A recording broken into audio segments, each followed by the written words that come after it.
you? And yeah, before the game pickups, thought I would show you this really quickly. As you can read, 5 bottles, 1 cup glass. A very nice commemorative World Cup 2018 beer glass here. A set of Erdinger Weissbier, which is a really fantastic Hefeweizen, the type of brew out of der Freistaat Bayern, Bavaria. Definitely in Europe, German beer is pretty much the only ones I drink, specifically out of the state of Bavaria. And actually, right now in the glass, I do not have a Erdinger Weissbier. I have a Spaten Oktoberfest, der Maerzen, which is, of course, a Maerzen, a different type of beer, but a very nice one as well. But yeah, the glass, quite nice, as you can see this gold kind of etched, if it will focus.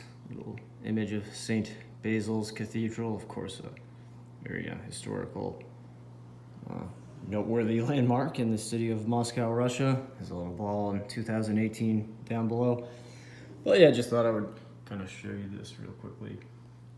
Yeah, as far as Erdinger is concerned, about an hour and a half north of where I live, there's a little town.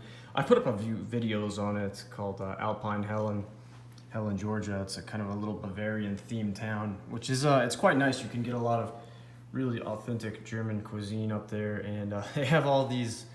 They have just a fantastic selection of draft beers on tap at many of the local eateries, typical Bavarian stuff. So quite nice.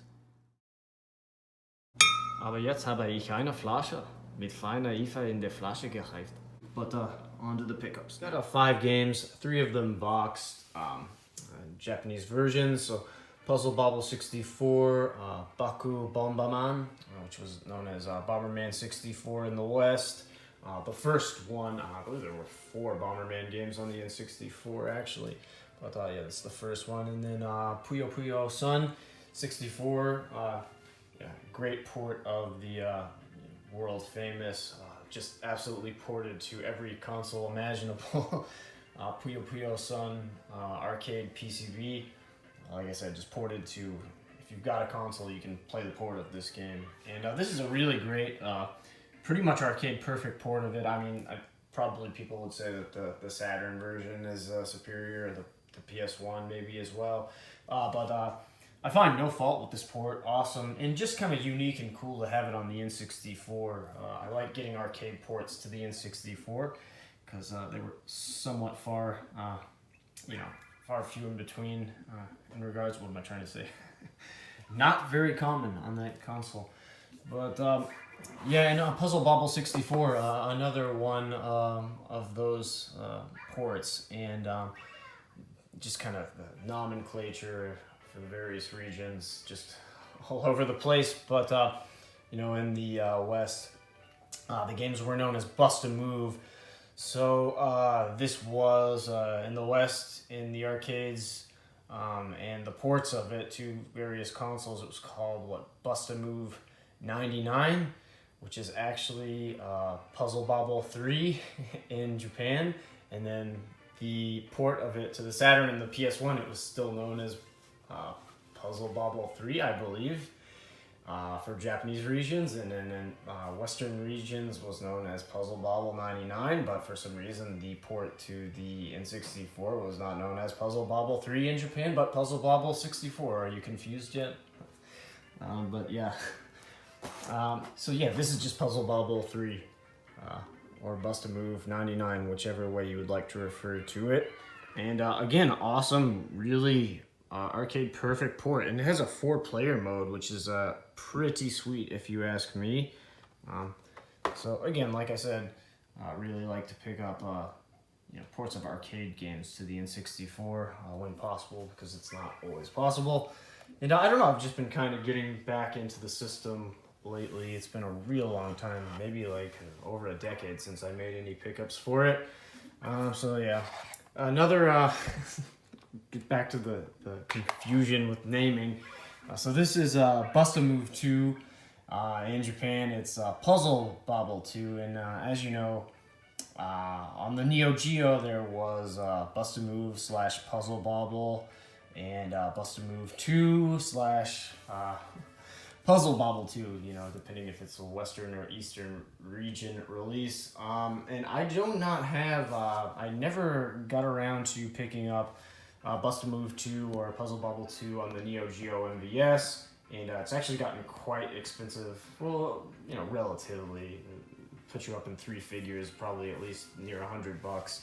You know, I don't really want to pay that much for it necessarily. Maybe I will one day, but hell, I mean, this is pretty much the exact same game, and I picked this up for, I don't even know, I think like $7 or something. So yeah, I think I made the smart decision on that one. And again, awesome to have another N64 arcade port. So heavy on the Bust-A-Move, Puzzle Bobble games. Got 2 and 3 great ports to the N64. Puyo Puyo Sun is actually running on my N64 right now. You can probably hear it in the background. But and there's Baku Bomberman, which is Bomberman 64 in the West. I kind of took out the manual for it to kind of flip through it and show you it. Nice, really colorful, but difficult to do with one hand.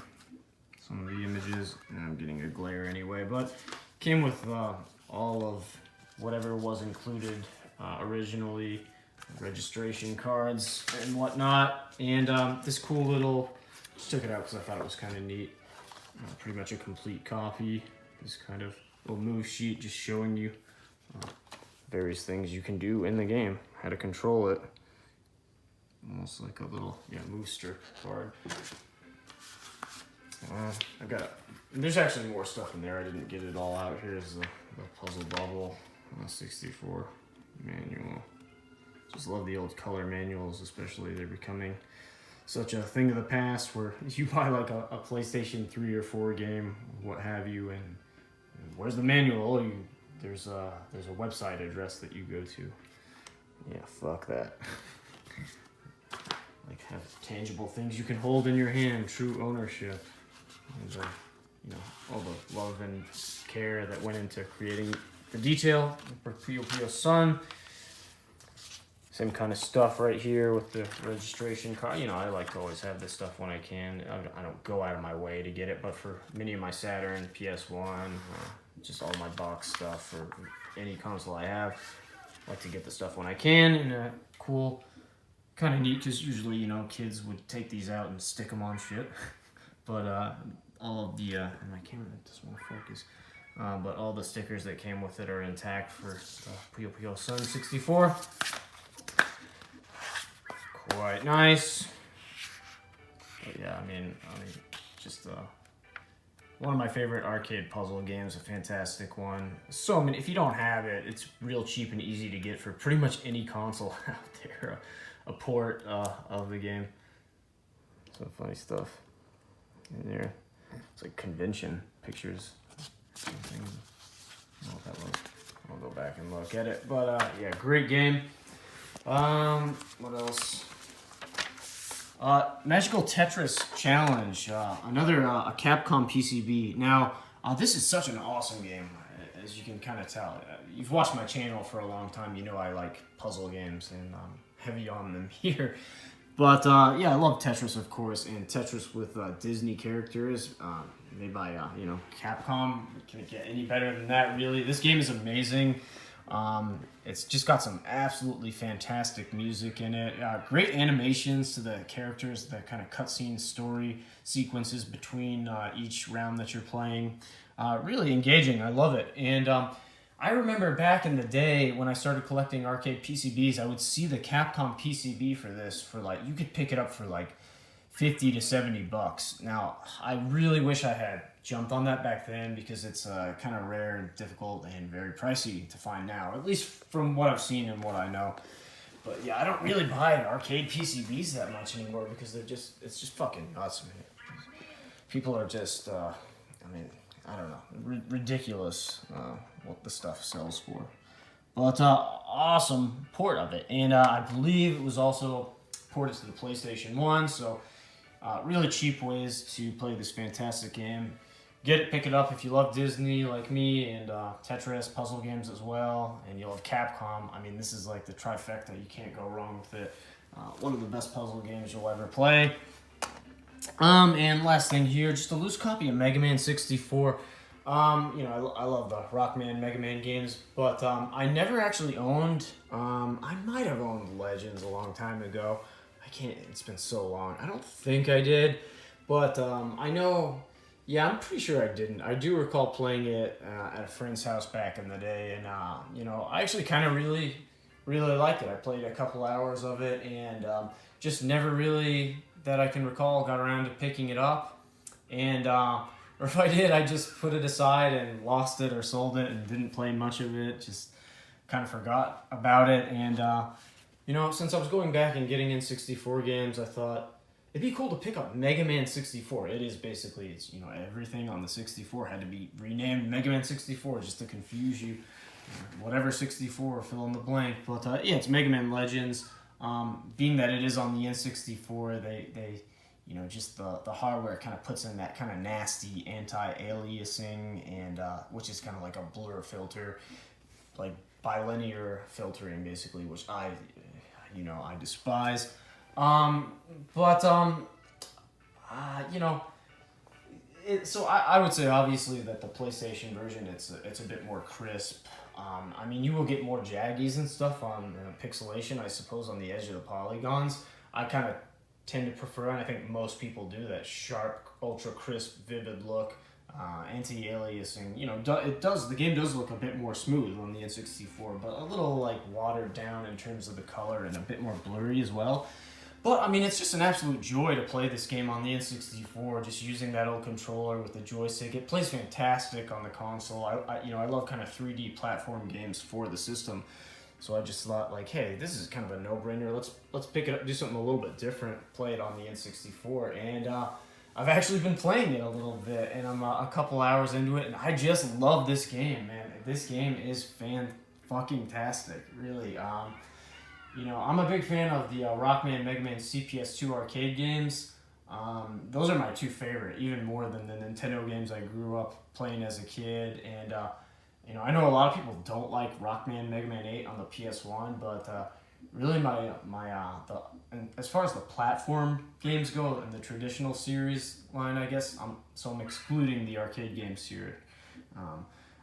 Mega Man 8 and Rockman X4 are my two favorites. And that's weird because I grew up playing all the NES games as a kid, but I really like those better. I feel like they kind of hit their peak there. And definitely, like, the CPS2 games are my favorite by far, way more than any of the platforming Rockman games. But I really put this, like, kind of right up there with all the games I mentioned. I like it a lot, so full CRTcade endorsement for this game. Anyway, guys, talk to you soon.